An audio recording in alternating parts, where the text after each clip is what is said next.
Tony D and Little Jones somewhere in the background, and this is a screenwriter's take on Juror number 2, starring Nicholas Hoult, and I believe directed by Clint Eastwood, about a guy who's on a jury and he realized he may have committed the murder. Smash like and subscribe. Thank you for smash liking and subscribing. Check out my books, links in the description.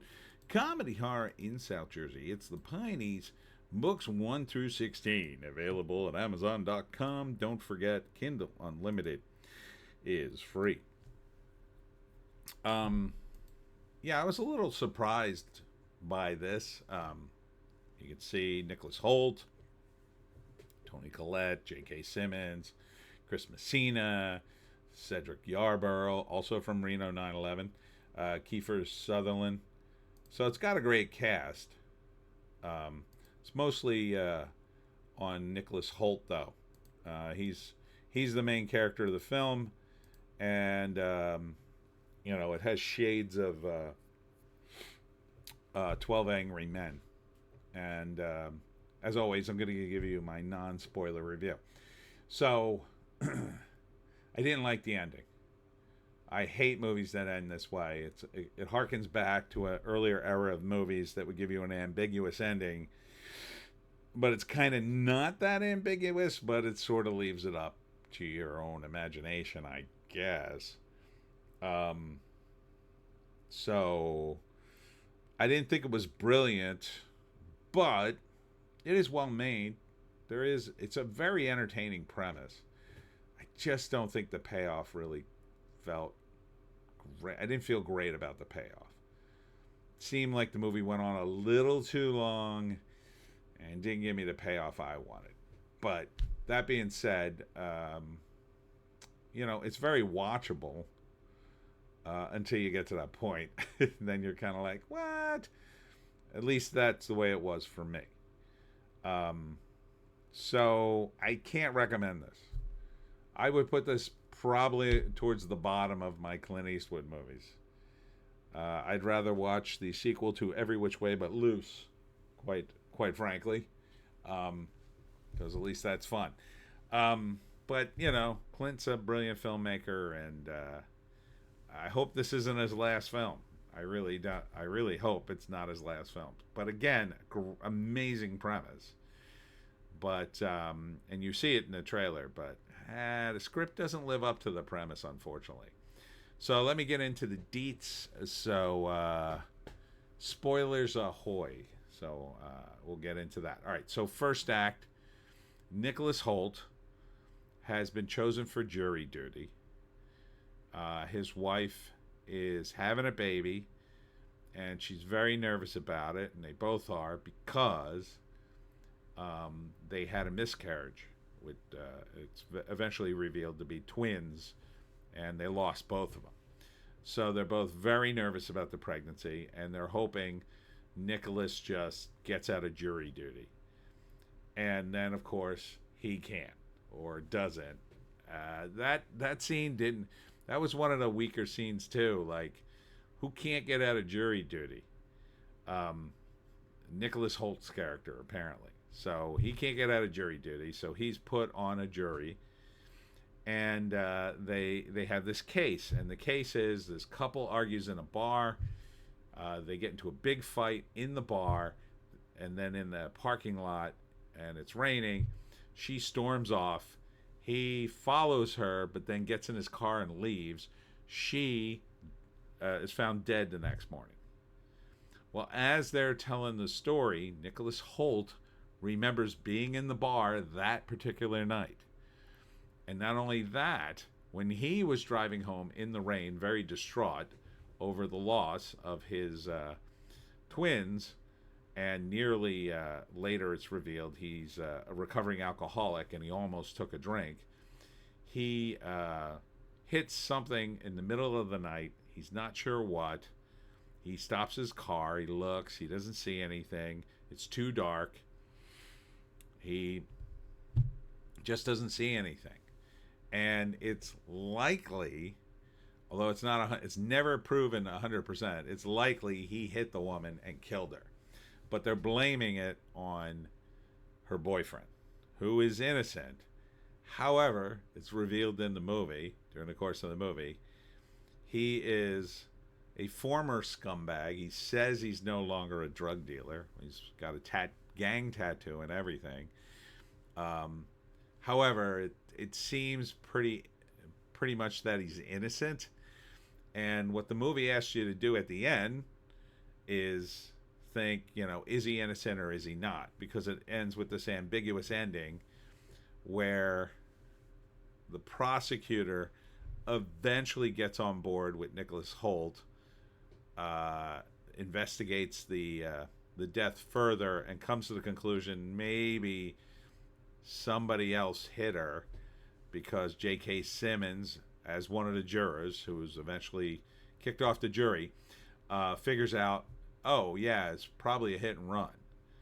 And so she doesn't know for sure it was a hit and run, but kind of comes to that conclusion, and that Nicholas Hoult is probably the guy.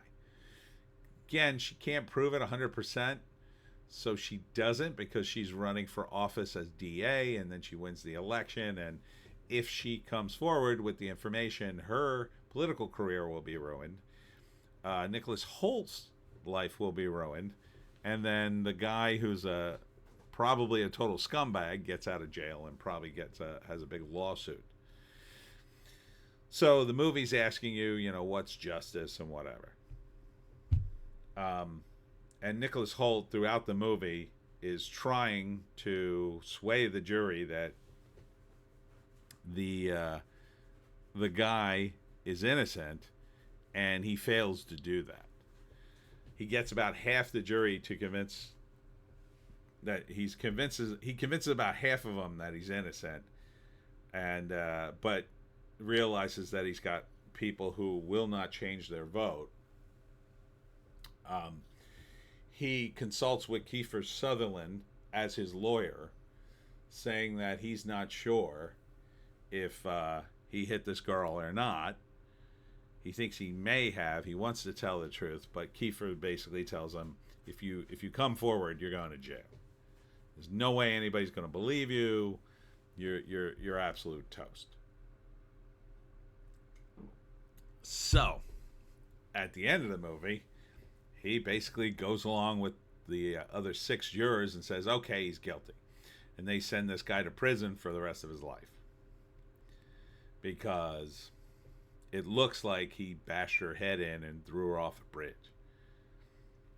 And so, yeah, that's pretty bad. So the end of the movie is he goes to jail, and there's this scene between the prosecutor and Nicholas Hoult where basically they both know that he's guilty, but Nicholas Hoult lays it out like, listen, the only thing that's going to happen is a scumbag's going to get out of jail. You aren't going to be DA anymore because the scandal will wreck your career, and my life will be ruined, and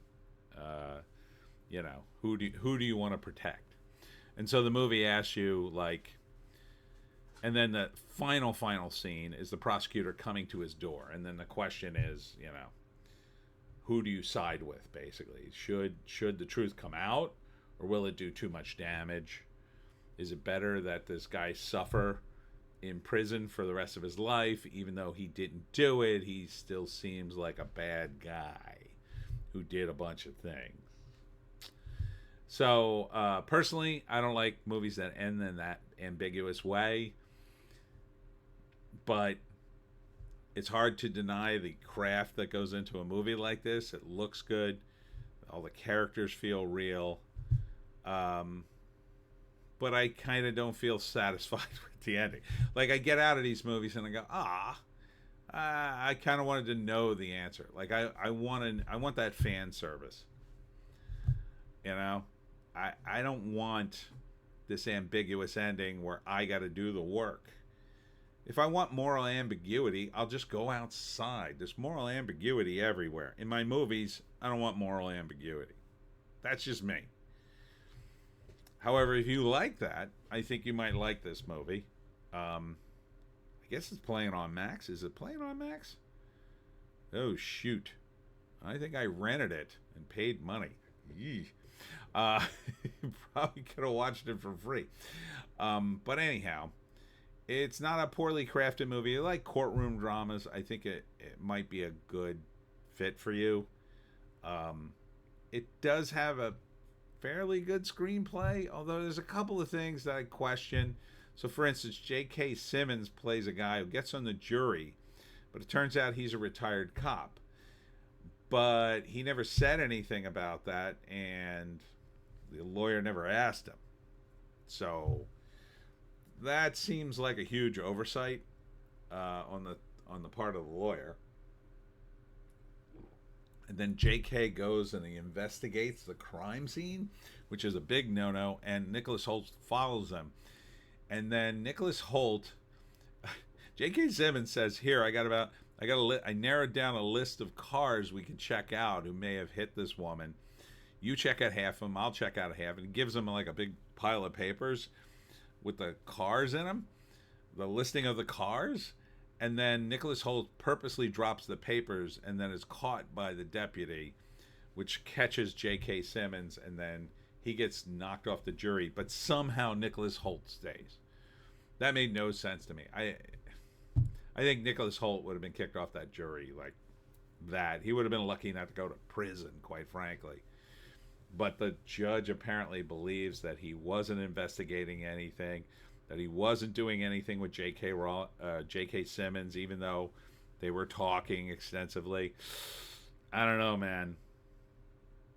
Nicholas Hoult up to his eyeballs in this, but he kind of gets away with everything at the end of the movie. And you can't help but sympathize with him a little, because seems like a good guy. He didn't mean to hit the girl, and the only thing is, a guy is languishing in prison for the rest of his life for murder he didn't commit.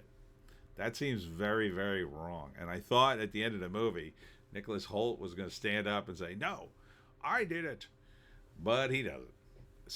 So take from that what you will. But again, it's a Clint Eastwood movie, so he's no slouch making movies. And maybe me talking all this time about it, yeah, I have to admit it's not the worst screenplay in the world. It's just, the ending. It's just not satisfying to me. Anyhow, that's it for me, Tony D, and Little Joan, somewhere in the house. Tomorrow, I will be at the Mistletoe Mart in Hamilton from 5 to 8 p.m. This is it'll probably be like, I think it's on 2nd Street in the middle of town somewhere. Looks like the weather's going to be clear. Looks like we're going to catch nice weather. Won't even be that cold. So come on out. Hope to see you there. We'll see you in the next one.